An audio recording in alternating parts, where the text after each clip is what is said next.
Hello students, I hope आप सभी बढ़िया होंगे। तो पिछले फिजिक्स क्लास में हमने पढ़ा था मोमेंट ऑफ फोर्स एंड उसके कुछ रियल लाइफ एप्लीकेशंस के ऊपर। आज का हमारा टॉपिक है कपल एंड उसके बाद हम लोग डिस्कस करेंगे सेंटर ऑफ ग्रेविटी। तो चलिए शुरू करते हैं। तो सबसे पहले what is couple? Two equal and opposite parallel forces not acting along the same line. जैसे कि ये आप डायग्राम देख सकते हो, तो यहाँ पे दो अलग अलग जगह पे दो इक्वल फोर्स और डायरेक्शन जिनका ऑपोजिट हो। जैसे ये फोर्स क्या है, ये अपवर्ड्स है एंड ये फोर्स डाउनवर्ड एक्ट कर रहा है। ठीक है, they are not acting along the same line, मतलब दोनों का line of action of force क्या है, अलग अलग है। दोनों का line of action of force different है। ठीक है, not acting along the same line form a couple. तो ये दोनों फोर्सेस एक साथ मिला करके क्या बना रहे हैं, एक कपल बना रहे हैं। Now, a couple is always needed to produce a rotation. Example, turning a water tap, tightening the cap, etc. तो मैं और भी एग्जाम्पल्स के बारे में आपको बताऊंगी। तो सबसे पहले हम लोग देखते हैं कि कपल क्या है। कपल क्या है, दो फोर्सेस का पेयर है, पेयर ऑफ टू फोर्सेस जो कि इक्वल है मैग्नीट्यूड में। अगर लेट से ये 5 न्यूटन होगा यहाँ पे फोर्स, ये भी 5 न्यूटन ही होगा, जिनका डायरेक्शन ऑपोजिट होगा। मतलब ऐसे नहीं होगा कि ये भी डाउनवर्ड है, ये भी डाउनवर्ड एक्ट कर रहा है, एक अपवर्ड और एक क्या है, डाउनवर्ड। ठीक है, जिनका डायरेक्शन ऑपोजिट होगा और ये एक ही लाइन ऑफ एक्शन पे एक्ट नहीं करेंगे। तो यही ऐसे ही दो फोर्सेस क्या फॉर्म करते हैं, कपल फॉर्म करते हैं। अब कपल हमेशा रोटेशन प्रोड्यूस करने के लिए जरूरी होता है। लेट्स से अगर आपको एक नल खोलना है, ठीक है, तो आप दो जगह पे फोर्स अप्लाई करते हो और दोनों ही जगह पे फोर्स का डायरेक्शन ऑपोजिट होता है। जैसे ये जो फिंगर है ये इधर लेके जा रही है, ठीक है, ये इधर फोर्स अप्लाई कर रही है और ये फिंगर इधर फोर्स अप्लाई कर रही है। तो दोनों का डायरेक्शन ऑपोजिट होता है, जिसकी वजह से आप नल को खोल पाते हो या बॉटल कैप को खोल पाते हो। तो ये सब क्या एग्जाम्पल्स है, कपल के एग्जाम्पल्स है। ठीक है, तो अब हम लोग मोमेंट ऑफ कपल का फॉर्मूला डिराइव करेंगे। जैसे यहाँ पे और भी काफी एग्जांपल्स है। जब भी आप नल खोलने की कोशिश करते हो या बॉटल के कैप को टाइट करने की कोशिश करते हो, तो आप दो जगह पे फोर्स लगाते हो और अलग अलग डायरेक्शन में फोर्स लगाते हो।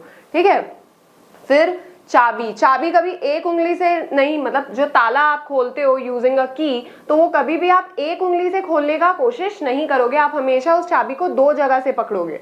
ठीक है, तो ये टर्निंग अ की इन अ लॉक एंड उसके बाद स्टीयरिंग व्हील भी सेम एग्जांपल है। दोनों जगह पे आपको फोर्स अप्लाई करना पड़ता है और फोर्स का डायरेक्शन ऑपोजिट है। अगर ये हाथ ऊपर जा रहा है तो ये हाथ उस टाइम नीचे आ रहा होगा, तो दोनों फोर्स का डायरेक्शन ऑपोजिट है। तो ये कुछ कपल के एग्जांपल्स थे। अब हम लोग मोमेंट ऑफ कपल, जैसे मोमेंट ऑफ फोर्स निकाला था हमने, वैसे ही मोमेंट ऑफ कपल का फॉर्मूला हम लोग डिराइव करेंगे। तो यहाँ पे एक रॉड है जो कि O पे फिक्स्ड है। ठीक है, O पे फिक्स्ड है। अब एक फोर्स यहाँ पे अपवर्ड डायरेक्शन में एक्ट कर रहा है, दूसरा फोर्स यहाँ पे डाउनवर्ड डायरेक्शन में एक्ट कर रहा है। ठीक है, तो दोनों ही फोर्स अपना अलग अलग टर्निंग इफेक्ट प्रोड्यूस करेंगे। अब टर्निंग इफेक्ट क्या होता है, उसके लिए आपको पहले वाली वीडियो देखनी पड़ेगी। ठीक है, कि टर्निंग इफेक्ट क्या होता है। तो moment of force at the end A, तो ए पॉइंट पे कितना टर्निंग इफेक्ट प्रोड्यूस हो रहा है बाय दिस फोर्स, उसका फॉर्मूला क्या होगा, फोर्स इनटू डिस्टेंस। ठीक है, फोर्स इनटू ये जो डिस्टेंस है, तो F इनटू OA। और ये कौन सा मोमेंट प्रोड्यूस हो रहा है, ये इस साइड पे जा रहा है ना, ये इस साइड पे मूव होगा, तो ये कौन सा डायरेक्शन है, एंटी क्लॉकवाइज मोमेंट प्रोड्यूस हो रहा है। ठीक है, फिर आता है moment of force at the end B, same होगा। यहाँ पे फोर्स F इनटू ये जो डिस्टेंस है पाइवट से लेकर के जहाँ पे आप फोर्स अप्लाई कर रहे हो, तो दोनों के बीच का जो डिस्टेंस होता है F इनटू OB। तो यहाँ पे भी जो मोमेंट ऑफ फोर्स है वो क्लॉक के डायरेक्शन के ऑपोजिट जा रहा है, दैट इज एंटी क्लॉकवाइज। तो दोनों ही मोमेंट ऑफ फोर्स क्या है, एंटी क्लॉकवाइज मूव कर रहे हैं। तो ओवरऑल जो बॉडी है वो भी एंटी क्लॉकवाइज ही मूव करेगी। ठीक है, अब टोटल मोमेंट ऑफ कपल निकालना होगा, तो कैसे निकालेंगे, तो टोटल मोमेंट ऑफ कपल क्या होता है, moment of this force, moment of this force, दोनों को जोड़ देंगे तो मोमेंट ऑफ कपल होगा। ठीक है, तो मोमेंट ऑफ कपल के लिए F into OA plus F into OB, दोनों के मोमेंट्स को हमने ऐड कर दिया है। ठीक है, F into O A plus F into O B. अब यहाँ से F को हम लोग कॉमन ले लेंगे, अगर नहीं दिख रहा होगा, विजिबल नहीं है तो F को हम लोग यहाँ से कॉमन ले लेंगे, तो यहाँ पे हमारे पास बचा ओ ए, यहाँ पे बचा ओ बी, तो ओ ए प्लस ओ बी। ठीक है, अब आपको एक कॉमन सेंस यहाँ पे लगाना है कि O से लेके A एंड O से लेके B, इस पूरे डिस्टेंस को हम लोग क्या ए बी बोल सकते हैं? ऑफ कोर्स बोल सकते हैं। ठीक है, ए से लेके बी तक के डिस्टेंस को यहाँ पे हम लोग लिख देंगे ए बी, चाहे आप ओ ए प्लस ओ बी लिखो या एक बार में ए बी लिखो, एक ही बात है। अल्टीमेटली यहाँ से लेके यहाँ तक का डिस्टेंस ही हुआ, तो एफ इंटू ए बी का वैल्यू क्या था? डी, तो F into D anti clockwise. तो इससे मोमेंट ऑफ कपल का फॉर्मूला क्या निकला कि either force into distance between the two forces, मतलब दोनों में से कोई भी एक फोर्स, ठीक है, एक बार लेंगे। अगर लेट्स से ये 10 न्यूटन होता तो 10 न्यूटन आप एक ही बार लोगे। ठीक है, 10 न्यूटन इनटू जो दोनों फोर्सेस के बीच का जो डिस्टेंस है, ठीक है, तो 10 न्यूटन इनटू जो डिस्टेंस आप करोगे वैसे ही आपका मोमेंट ऑफ कपल निकलेगा। तो ये रहा मोमेंट ऑफ कपल का formula, either force into perpendicular distance between the two forces. Now अब आते हैं इक्विलिब्रियम पे। आई होप आपको कपल एकदम अच्छे से समझ में आ गया होगा। फिर आएंगे हम लोग इक्विलिब्रियम पे। What is equilibrium? जब एक बॉडी पे मल्टीपल फोर्सेस एक्ट कर रहे हैं पर वो बॉडी का स्टेट ऑफ रेस्ट या स्टेट ऑफ मोशन चेंज नहीं हो रहा। अगर एक बॉडी रेस्ट पे है और उसमें मल्टीपल फोर्सेस एक्ट कर रहे हैं और फिर भी बॉडी चेंज नहीं हो रही है, बॉडी पे कोई मूवमेंट नहीं दिख रहा है, तो वो बॉडी स्टैटिक इक्विलिब्रियम पे है। ठीक है, जब बॉडी रेस्ट पे होगी, उस पे मल्टीपल फोर्सेस एक्ट करेंगे, फिर भी बॉडी के उस स्टेट पे कोई चेंज नहीं होगा, तो बॉडी स्टैटिक इक्विलिब्रियम पे। ऑन दी अदर हैंड, जब एक बॉडी मूव कर रही होगी और उस पे मल्टीपल फोर्सेस एक्ट कर रहे होंगे बट उस बॉडी के मोशन में कोई बदलाव नहीं आएगा, मूवमेंट में कोई बदलाव नहीं आएगा, तब वो बॉडी है डायनामिक इक्विलिब्रियम पे। ठीक है, तो what is static equilibrium? When a body remains in a state of rest under the influence of several forces, the body is in static equilibrium. अब इसके कुछ एग्जांपल्स हम लोग देखेंगे। If a body is lying on a tabletop is pulled by a force F to its left and by an equal force F to its right, तब body move नहीं करती है। ठीक है, अगर एक बॉडी है जो कि एक टेबल पे है, 5 न्यूटन का फोर्स इधर से लग रहा है, 5 न्यूटन का फोर्स इधर से उस बॉडी को पुल कर रहा है, तो दोनों फोर्सेस एक दूसरे को बैलेंस आउट कर देंगे एंड बॉडी किसी भी डायरेक्शन में मूव नहीं करेगी। That is the body is in static equilibrium. ठीक है, तो यही रीजन है। The reason is that the applied forces are equal, यानी कि दोनों ही इक्वल अमाउंट ऑफ फोर्स है, 5 न्यूटन 5 न्यूटन।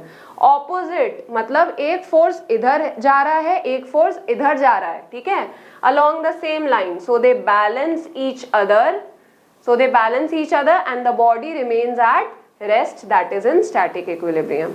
अब एक बुक का एग्जांपल लेते हैं कि एक बुक जो है एक टेबल पे पड़ा है, तो बुक का जो वेट है वो नीचे की तरफ फोर्स एक्सर्ट करता है, तो जो टेबल है वो बुक के तरफ मतलब फोर्स एक्सर्ट करता है, यानी कि बुक नीचे फोर्स एक्सर्ट कर रहा है और जो टेबल है वो इक्वल फोर्स बुक के ऊपर एक्सर्ट कर रहा है, जिसकी वजह से कोई मूवमेंट नहीं हो रहा। If a book is lying on a table, the weight of the book कहाँ फोर्स एक्सर्ट करेगा? डाउनवर्ड डायरेक्शन में फोर्स एक्सर्ट करेगा। It is balanced by the equal and opposite force of reaction exerted by the table. तो table भी उस पे upward force exert कर रहा है। इसको हम लोग ऐसे समझेंगे,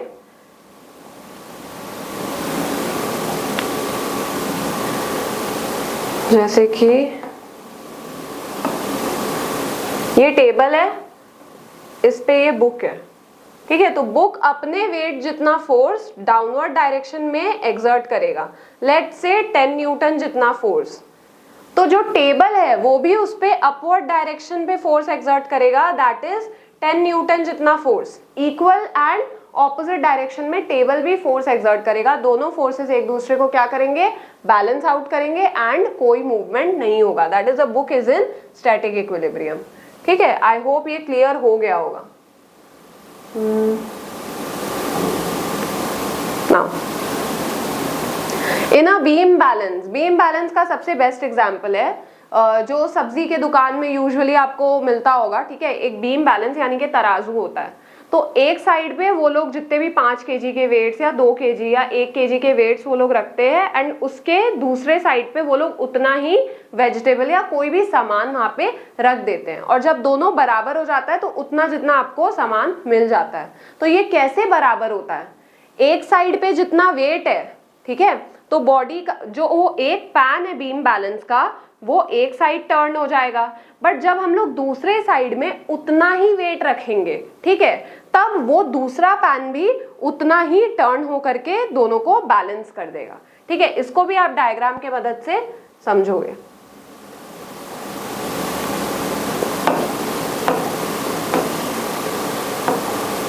जैसे कि यहाँ पे ये,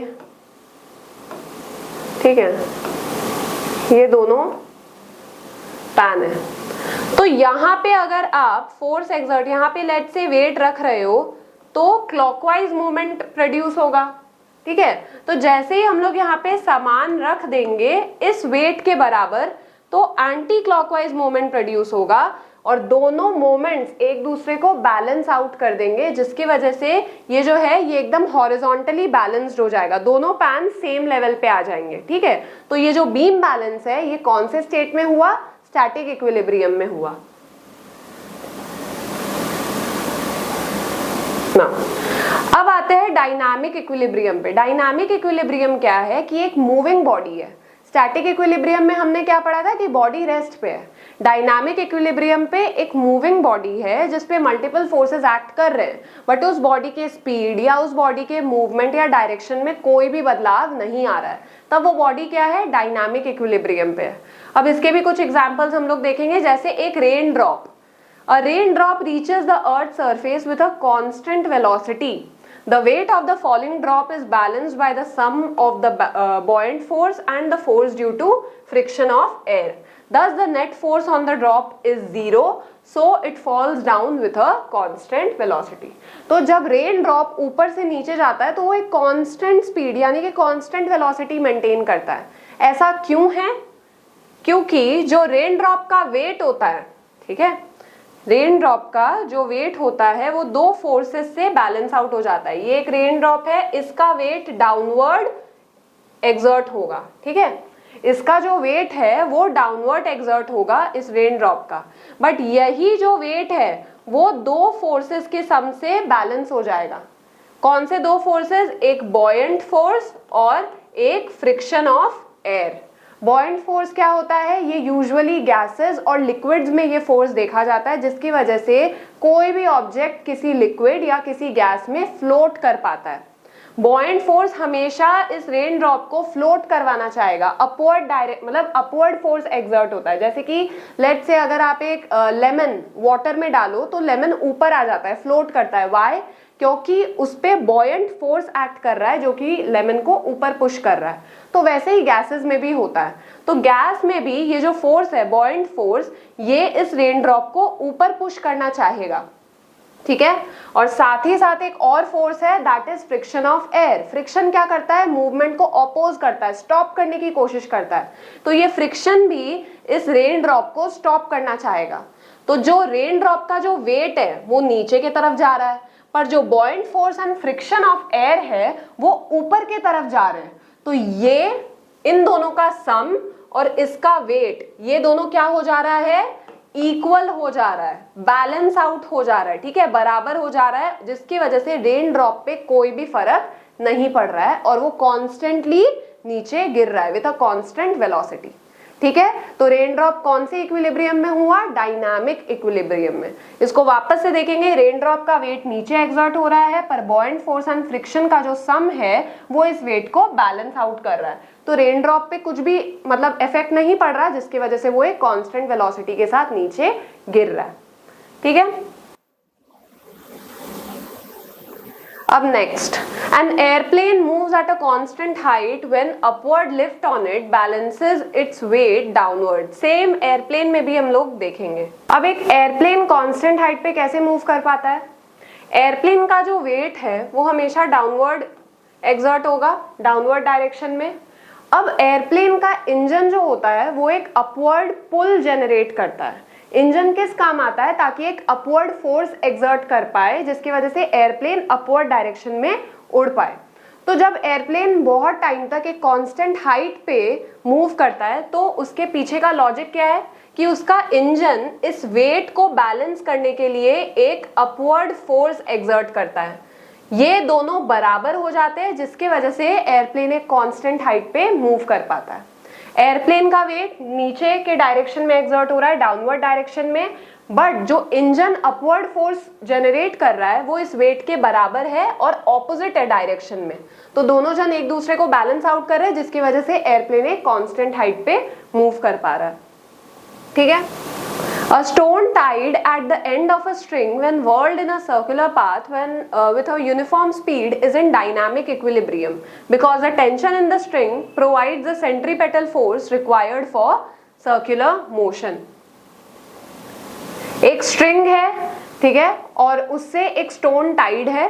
जैसे बहुत बार बच्चे खेलते हैं, स्टोन को बांध करके उसे घुमाते रहते हैं, तो वो एक कांस्टेंट सर्कुलर पाथ में क्यों मूव करता रहता है? बिकॉज जब वो जो स्ट्रिंग पूरा टन जाता है उसकी वजह से उस स्ट्रिंग में क्या जनरेट होता है? टेंशन।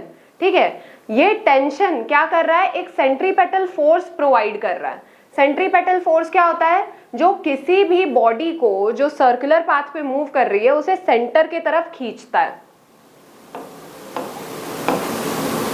ये स्ट्रिंग है, ये स्टोन है और ये सर्कुलर पाथ पे मूव करेगा। ठीक है, तो सेंट्रीपेटल फोर्स कौन से डायरेक्शन में एक्ट करता है? Towards the centre.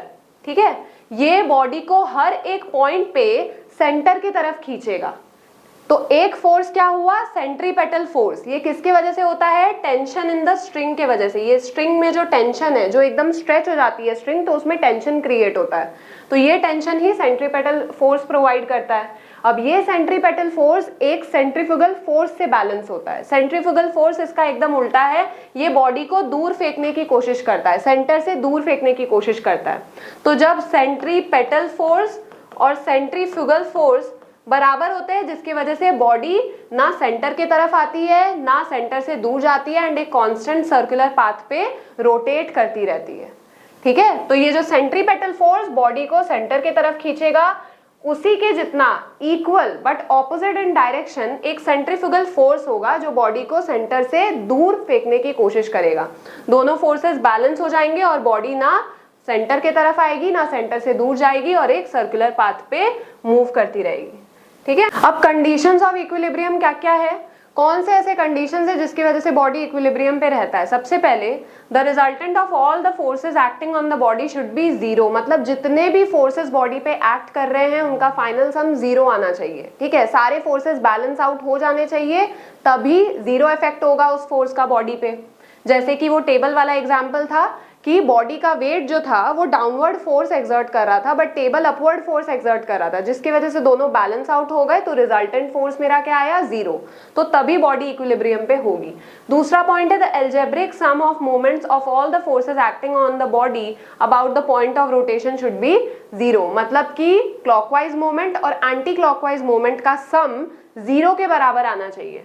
तो हमने क्या सीखा था पिछले वीडियो में कि जितने भी एंटी क्लॉकवाइज मोमेंट है वो पॉजिटिव कंसिडर किए जाते हैं, क्लॉकवाइज मोमेंट नेगेटिव। तो लेट्स से 5 न्यूटन मीटर मेरा क्लॉकवाइज मोमेंट था तो ये तो पॉजिटिव लेंगे, और 5 न्यूटन मीटर मेरा एंटी क्लॉकवाइज मोमेंट था, तो क्लॉकवाइज मोमेंट था। तो क्लॉकवाइज मोमेंट क्या होता है? नेगेटिव, तो मैंने नेगेटिव में लिखा है। एंटी क्लॉकवाइज क्या होता है? पॉजिटिव। ठीक है, दोनों का सम, तभी यहाँ पे प्लस साइन है, तो दोनों का सम क्या होना चाहिए? जीरो। तो इसको सॉल्व करेंगे तो 5 न्यूटन मीटर प्लस माइनस क्या हो जाता है? माइनस, ये हो जाएगा 5 न्यूटन मीटर। तो ये क्या आएगा? जीरो। तो इनका जो सम है, एंटी क्लॉकवाइज मोमेंट और क्लॉकवाइज मोमेंट का जो सम है वो जीरो होना चाहिए। तो सेंटर ऑफ ग्रेविटी किसी भी बॉडी में एक ऐसा पॉइंट होता है जहां पे उसका क्लॉकवाइज मोमेंट और एंटी क्लॉकवाइज मोमेंट इक्वल हो जाता है एंड बॉडी इक्विलिब्रियम पे आ जाती है। तो इसको हम लोग रूलर के एग्जांपल के मदद से समझेंगे। लेट्स से आपको एक रूलर को बैलेंस करना है। ठीक है, आपको एक टास्क मिला है कि आपको इस रूलर को बैलेंस करना है एक नाइफ एज पे। तो आपने क्या किया? आपने उसके 20 सेंटीमीटर मार्क पे उसको बैलेंस करने की कोशिश की। ठीक है, 20 सेंटीमीटर मार्क पे उसको बैलेंस करने की कोशिश की। ये एक 1 मीटर रूल है, तो ये 0 सेंटीमीटर, ये 100 सेंटीमीटर। तो हुआ क्या कि रूलर का ज्यादा वेट इस साइड है, तो ज्यादा डाउनवर्ड फोर्स भी इस साइड एक्सर्ट होगा, और रूलर का जो कम वेट है वो इस साइड है, तो यहाँ पे जो डाउनवर्ड फोर्स होगा वो कम एक्सर्ट होगा। अब इससे होगा क्या कि यहाँ का जो मोमेंट है, फोर्स ज्यादा है, ठीक है, तो यहाँ पे ज्यादा क्लॉकवाइज मोमेंट प्रोड्यूस होगा, इस साइड से क्लॉकवाइज मोमेंट प्रोड्यूस होगा, और यहाँ पे जो वेट है वो कम है, तो यहाँ पे जो एंटी क्लॉकवाइज मोमेंट प्रोड्यूस होगा वो मेरा कम होगा। तो यहाँ पे आप क्लियरली देख सकते हो कि क्लॉकवाइज मोमेंट और एंटी क्लॉकवाइज मोमेंट बराबर नहीं है, और जब ऐसा होता है तो रूलर बैलेंस नहीं हो सकता, इक्विलिब्रियम पे नहीं आ सकता। तो अगर आपको इसको इक्विलिब्रियम पे लाना है तो दोनों मोमेंट्स बराबर होने चाहिए, एंटी क्लॉकवाइज भी और क्लॉकवाइज भी।